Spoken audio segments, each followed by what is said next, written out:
the same day that he got the transplant was the whole what is it, Uvalde, the Texas, the Texas shooting. Here's what's wild about that, bro. Not to put family business out, but my now brother-in-law lost 2 of his cousins in Texas. Wow. In that shooting. So where you're saying I don't have any more emotional currency to spend. Yeah. I felt like that.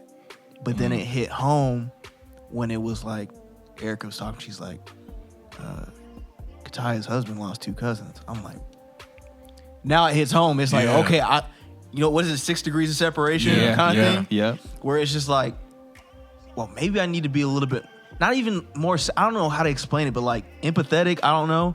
But it's just like, that happened, then there's a situation in Vacaville where there's a shooting at Fiesta Days. Yeah. Then there was a scare at Rodriguez. I'm like, bro, what is going on right now?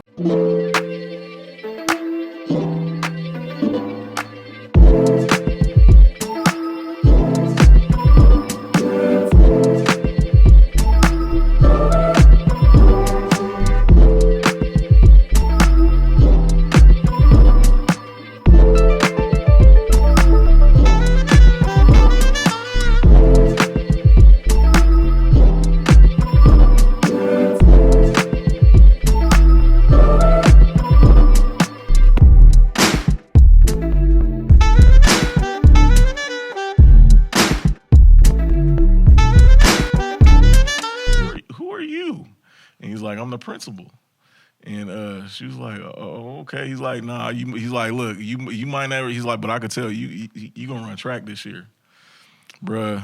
She got out there, and bruh, like 3 schools offered her at one track meet, made offers for her. He had never seen her run before. She's never run before or anything. She's pageantry. That's what she does. Pageantry. What's that? Like debutante ball type stuff. Okay. Modeling. Modeling. Wow. Not fashion shows, but that's wild. Crazy, bro. But that's what it is, man. Visionaries, bro. Hey, facts. Visionaries. Facts. Yeah. You know what's crazy? I seen that happen before. Dude played football his first year, senior year, got a scholarship to Sac State. It's like you just had that in you the whole time, and then just decided at the last minute. Wow, it's weird.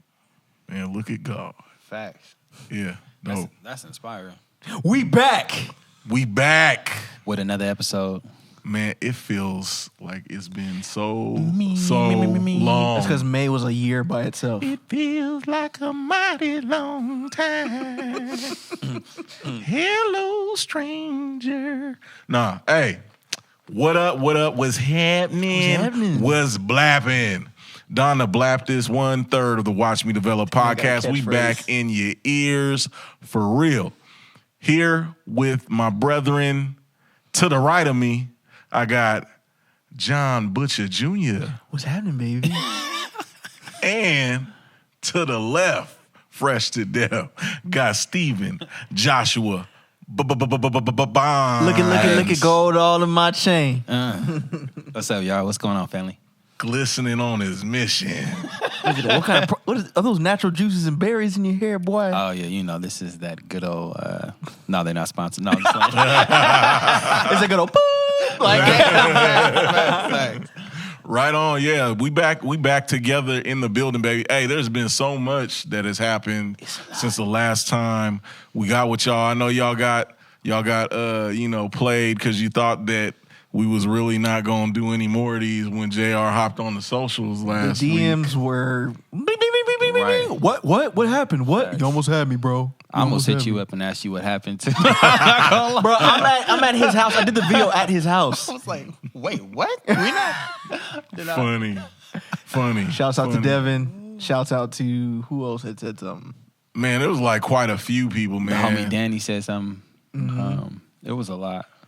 But on the artists. Artist was like, "What you mean, man? Right, bro? He out there struggling out there in help in where's he at? In Wisconsin, Tuscaloosa. I don't know. No, that boy over there in Sheboygan. Sheboygan. Sheboying, boing, boing. In the coals. Boy, out there in Sheboygan. Out there in Viking country. It's late right now, relatively, so we're going to be a little goofy today. Bruh, I'm so delirious. I've been up since 2:57 a.m. Oh, my God. I told myself Self? what had happened was I said, self, I was like, man, you wake up before that alarm clock go off. Don't you lay yourself back down. And I said, We all don't have a right, problem. I hear you. Jeez, bro. So, yeah, but anywho, man, let's see what's happened since the last time we was here together. What has happened? I'd be a farce to not to mention Kendrick Lamar dropped a new project. Oh, right. Mr. Morale and the Hot Steppers. Mr. Duckworth. I think it's his magnum opus on the artistic level, but as far as content, boo-boo! Sheesh. Content, boo-boo! Hey, From a spiritual perspective. Get at him in the comments. But yeah, and you can fight me because I'm actually a Kendrick Lamar fan. That's facts. I love Brother Duckworth, and I'm praying for that brother's salvation. That dude done went all the way from confessing Jesus Christ as his Lord and Savior on the first album to Lord being a God, Hebrew Israelite I come to you a sinner. to now this boy on some Eckhart Tolle madness. All right, bro. Just madness. But anywho, I didn't even listen to it. his auntie is a man now. Anyhow, but no, on the real though, man, a lot has happened since we have been, been together.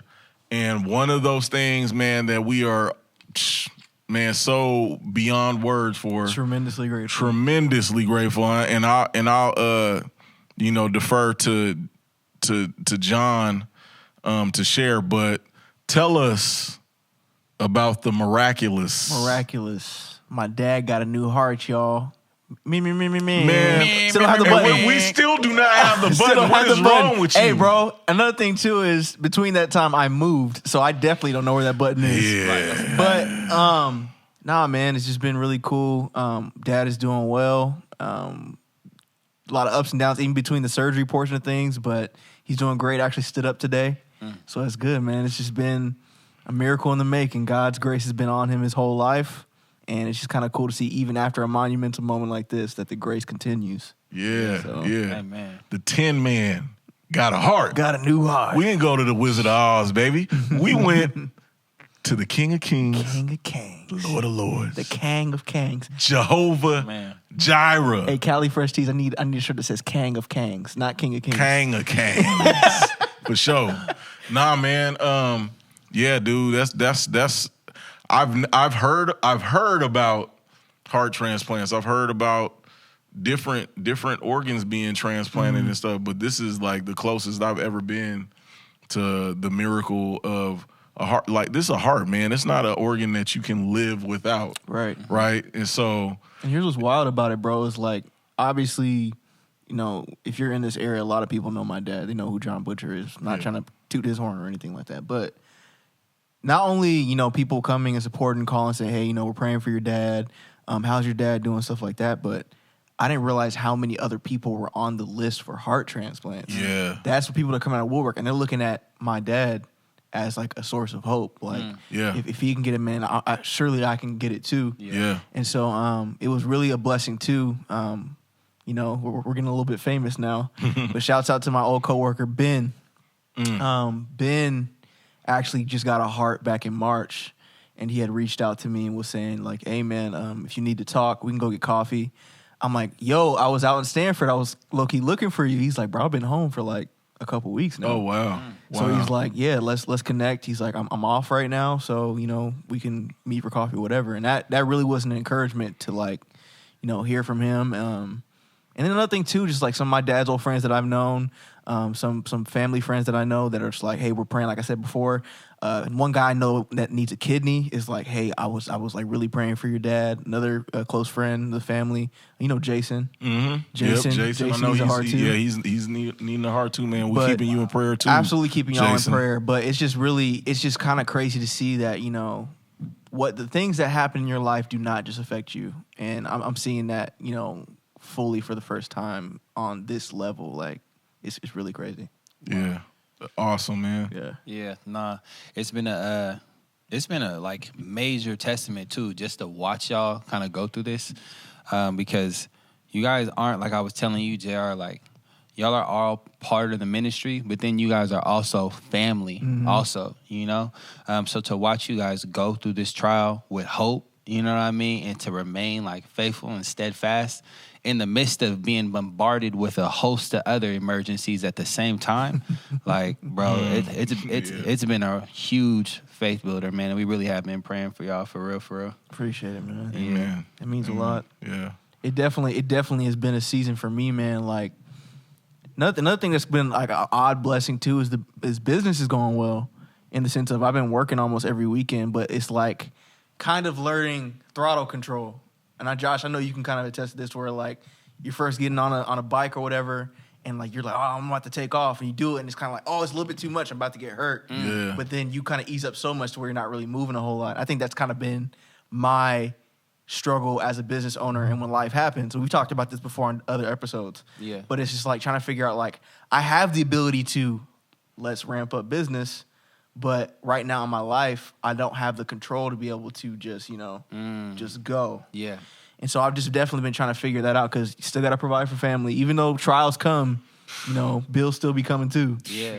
But that's just been one of the things I've been trying to figure out as of late, because, obviously, I had preached this past Sunday, which is another humbling, like, God, you're going to have to carry me through this. Yeah. But it was just kind of one of those things where it's just like so much is happening at once, and it almost seems overwhelming, but God's grace has been sufficient, and just being able to humble myself to, not be too proud to ask for help. Yeah. Not be too proud to share how I'm feeling. Yeah. And then too, kind of through this too, I've been able to, speak to our youth about like, hey, this is how you process emotions, because unfortunately you have adults in today's age that they might be 50, but they have the emotional intelligence of a 10-year-old. Yeah. And so it's just definitely been like, well, hey, even though I'm in the midst of it,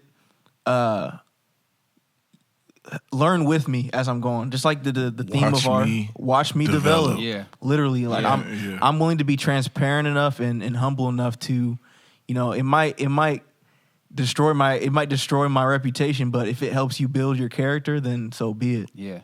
But yeah, it is man. what it is. That's like I'm telling you, watching y'all, because Pastor John, like when you sent the message out and you gave the oh man, we're canceling, and he was like, on behalf of my father, our uncle, and our pastor, each one, there's a different level of intimacy that comes with that relationship, and you guys are actually kin, so to watch that, it really it just hits different, and it makes things more relevant. You know what I mean? Like, it makes you so much more relatable, because it's not like you guys are just up on stage preaching. Like, you guys are actually preaching and giving a word about the goodness of God while, your dad is waiting on the heart, while your uncle is waiting on the heart, you know what I'm saying? And y'all are up there broken, you know what I'm saying, and contrite, but you're still standing. I think that speaks a lot to people, because the hardest part about everybody goes through things, but not everybody copes the same. Oh, yeah. You know what I mean? And to see y'all lean on God and him be y'all rock, like, I'm seeing that just in my family, bro. Like, we're all handling it different. Yeah. Within my siblings, we're all handling it different. Yeah. To the point where, obviously there's a age difference between me, my little brother, and my baby brother and sister. Yeah. So I'm like about 13 plus years older than my little siblings. They're in high school. And so obviously over this past couple of weeks, staying at their house, making sure that they're good, making sure Papa's been good. Just kind of giving them that moment when I take them to school, or when I'm just sitting there eating with them, like, hey, what's going on? How you feeling? My sister, she's been, I'm proud of her, because she's been able to, like, I'm not feeling good. I don't like this. Yeah. Judah's still young. He's still trying to be tough. So it's kind of like, I'm good. Yeah. I'm like, it's okay if you're not. Yeah. You can say, no, I'm not good, and we can talk through it. We might not have the answers, but at least you have somebody to talk to. Yeah. So yeah, that's what's been different too. And then even just being transparent too, just like trying to reach out to my little brother, where he lives out in Sacramento. I I strongly want to have like a deeper relationship with my brother, but like at the same time, he's like the best I can do is be available. Mm-hmm. And like I think when I call him and I text him, it's like I'm not looking for anything. I'm not trying to get nothing from you. I just want to let you know if you're hurting, whether it's stuff that's going on in your life already, plus what's going on with Dad, plus what's going on with Papa, plus what's going on with Grandma. A couple weeks ago, like I'm here. Yeah, you know, we're one and the same. You know what I'm saying? Yeah. So, and even you, Donald. You know what I'm saying? Just coming. I mean, how long has it been since your pops has been gone? So my pops been gone for February 12th.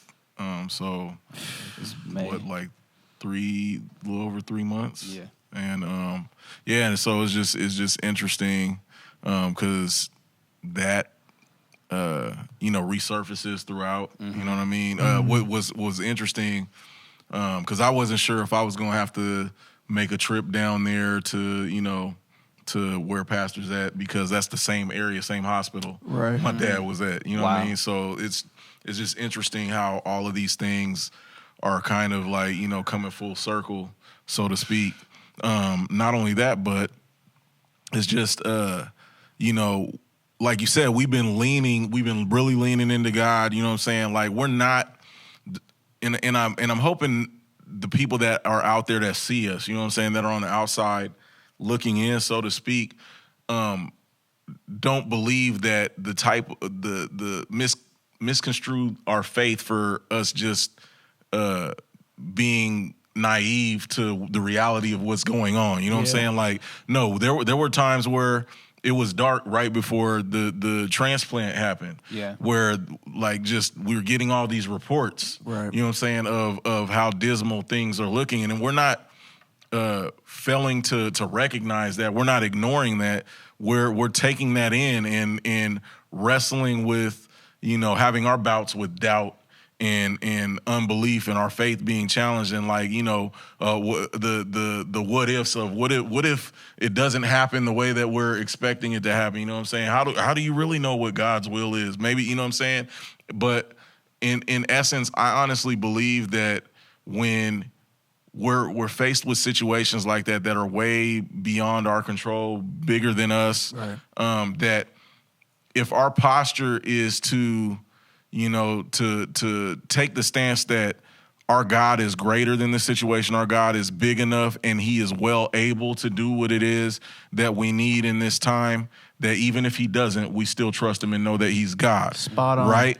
And so I've found that when that's your posture, that more often than not, he does what it is that you're believing Amen. for. Even you referencing Daniel just now, it's like, even if he doesn't kind of faith, what a lot of people don't realize about that is they're saying, we know God can deliver us. We know that he would deliver us. Yeah. But even if he doesn't. Yeah. And I think that's where it kind of becomes is when you have the even if he doesn't kind of faith, it's not being pessimistic about it. It's saying that I'm going to believe the best for what's going to happen in the situation. But if what I think is best isn't God's will, I'm okay with that. Yeah. Yeah. But it's just like I'm not gonna shortchange God for what he can do. Yeah. And so I'm just gonna believe in the best for that. So that way, it preps my heart to remain soft, because if I'm sitting here with the mindset of just like, God is gonna heal my dad, and say if he didn't. Yeah. It's then in turn that my heart is gonna be hard. Like, no. Right. I'm gonna struggle, and guess what? I'm gonna talk to God about it. Yeah. Because I know I can take that to him. Yeah. But it's just kind of things where like I'm noticing, like, even just, people that are quote unquote in the faith that try to give me advice, like, if the Lord takes your dad, bro, it's okay. Bro. I'm like, you don't think I know that, bro? Like, I get that. And what's funny is, and I'm not one to cuss, man. I'm not. I'm just being honest. I cuss in my head sometimes. Yeah. And I had seen somebody had and mind you, I respect everybody has a different level of faith. You know what I'm saying? Mm-hmm. Yep. But it's like, when it comes down to the nitty gritty, when we're in the heat of battle, like, it's barbecue or mildew. I don't need you pussyfooting, so to speak. I don't need you tap dancing around the subject. And so when we're calling for prayer, like, to be a prayer warrior, we're not looking for prayer Consolation. fakers or prayer pretenders. We're looking for prayer warriors, right? Yeah. And so I seen somebody kind of post a prayer that was like kind of what I call a PA prayer, which you know what I'm saying, like Fill in the blanks. Yeah, you can fill that in. But I was just like, man, we don't need people like that, and I don't think God likes when we approach stuff and pray like that. It says the man let whatever you ask. Don't be double-minded about it. Right. Right? Because a double-minded man is unstable in all his ways. And when you go to God, ask knowing that he's able to do what it is that you're asking for, or else you ain't going to receive anything. Yeah. You know what I'm saying? And so it's like, I get the fact that people like try to use wisdom and stuff like that, but it's like, man, okay, if you don't have the faith for it, you know what I'm saying? You don't have the faith for it, then I'd rather you not. Yeah. And that's not like just on some, you didn't have enough faith to get healed. It's not none of that. We ain't on the Benny Hinn. It's not name it and claim it, bro. Not name it and claim it or nothing like that. But it's just like, man, have not this confidence in yourself, but have confidence in God and his ability. Right. When you go and you ask and make a request. Just knowing that he's well able to do it, and that even if he doesn't, you're fine with it. Whatever his will is going to take place. But don't just pray like, oh, well, Lord, whatever your will is, if it's no, go to him knowing that he is the source. Right. Right. And so in essence, man, I was just like, I was really kind of off put by that when I had seen that. Cause I'm like, man, like, nah, bro, we don't want that. We don't need your good vibes. Yeah. You know what I'm saying? We want you, we don't need you calling on the universe, man. We while you go to the universe, and get whatever you think is going to spit out to you, we're going to go to the one who made the universe. We look to the one who made the stars. While they look to the stars, we look to the one who made the stars. Right. Yeah. Right? Yeah. So I think that's the dopest part about it. Like watching y'all was to see you still fight. Right, because it's essentially what that is. I mean, we already know Scripture says hope delayed makes the heart sick, but when the desire comes, it's a tree of life. Yeah. So when you're getting all these words and these messages, back and forth about a constant updates, so it could be a roller coaster, emotional roller coaster, absolutely, up and down. So you fighting to hold on to hope, in those moments. But for y'all to have that Shadrach, Meshach, and Abednego faith to say, I know that God can, but even if He doesn't. God, we're still good, and I still believe in you, and I still trust in you. It puts you in a place of like victory. Like there's no loss here, no matter what. I don't lose. I don't lose. I already won. Can we just focus on the reality of this a lot, because we spend so much time and emphasis a lot of times in praying for healing. Yeah. Sometimes we idolize that. We make that into an idol, right? Or maybe it's attaining, socioeconomic freedom, whatever the case may be, right? We pray for these things. At the end of the day, every man is appointed to die. Facts. Let's just be real. It's a promise. Pastor got an extension on his life. Yeah. That's what happened. He got an extension on his life. Praise God, because to live is Christ, to die is gain. But there's gonna be a day that's still coming. Yeah. That he's appointed. One thing I've noticed just looking at my dad's life, and a lot of people don't know because of the shape that my dad is in. Like, he's been in good shape for, past decade or two, right? Yeah. He's been on borrowed time this whole time. Mm-hmm. And so when you look at if you looked at the condition physically of his heart, it's like God's grace, literally, I've seen God's grace on my dad's life. And I realize, and what the wisdom that God has given me is, he still needs my grace, even though he has this new heart. Yes. And what I really believe, for my dad's life is, I don't see my dad forsaking God now that he's gotten what he's been praying for. Mm-hmm. Right. And so I think now that he's about to enter into this new season, this is going to require even more faith, because it's like the ugly part about it is when God does answer our prayers and we get what we finally want, that, we forsake him and forget about him. Mm-hmm. But I think that, it's important that we prepare ourselves for what God's going to bless us with. Because it's like, I don't want to get to the point where I think I'm the one that got me here. I don't want to get to the point where I think that, I pulled myself up by my bootstraps. But it's just like, man, God's grace has been sufficient in the journey and in the successes, because like, you don't want to ever get to the point where, you think you're the one that had the power the whole time when you didn't. Like I was thinking about it on Sunday we were talking about, usually when I give the generosity talk, one thing I usually say is like, hey, let's thank God. He's the one that allows us and gives us the life to get wealth in the first place. Facts. So the least that we can do is, dedicate all 100% to him. Yeah. It ultimately is a heart check, man. Like that's what's been on my thing, and I preached about it last week, because it's something I've been studying for myself. Like, okay, God, what does a changed heart look like? What does a clean heart look like? Like, not only do I want my emotions to be in check, not only do I want my thoughts to be in check, but God, I want you to fix my desires. I want my desire to be like what your desires are, so that way when I go to ask, it's done. It's done. Yeah. It's already done because it's your will. Yeah. And so I think that ultimately has been my prayer is like, again, in everything that I do, what's your desire for this? What's your desire for my family? What's your desire for me leading in this church and stuff like that? And so, something else, because I feel like I've been able to watch you guys go through this. Because, like I said, there's different levels of intimacy. It hits different when it's somebody that you see on a regular basis every single day. You know what I mean?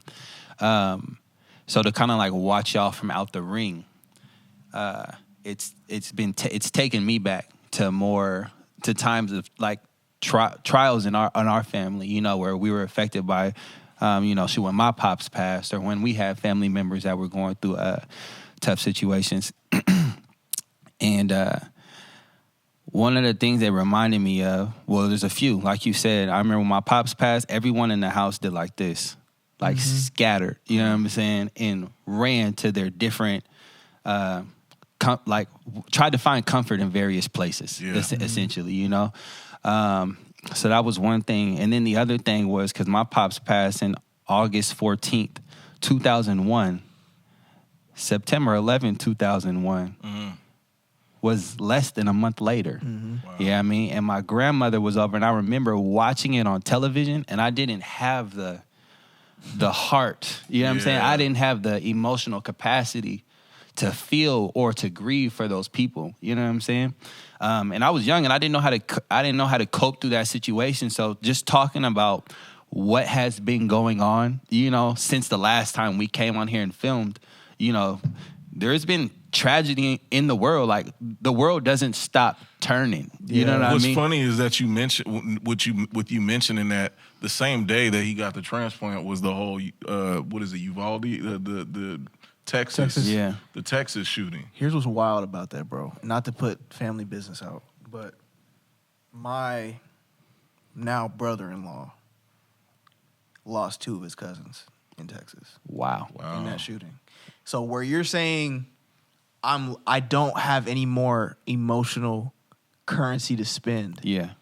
I felt like that. But then it hit home when it was like Erica was talking, she's like, Kataya's husband lost 2 cousins. I'm like, now it hits home. It's like, okay, what is it, 6 degrees of separation kind of thing? Yeah. Where it's just like, well, maybe I need to be a little bit, not even more, I don't know how to explain it, but like empathetic, I don't know.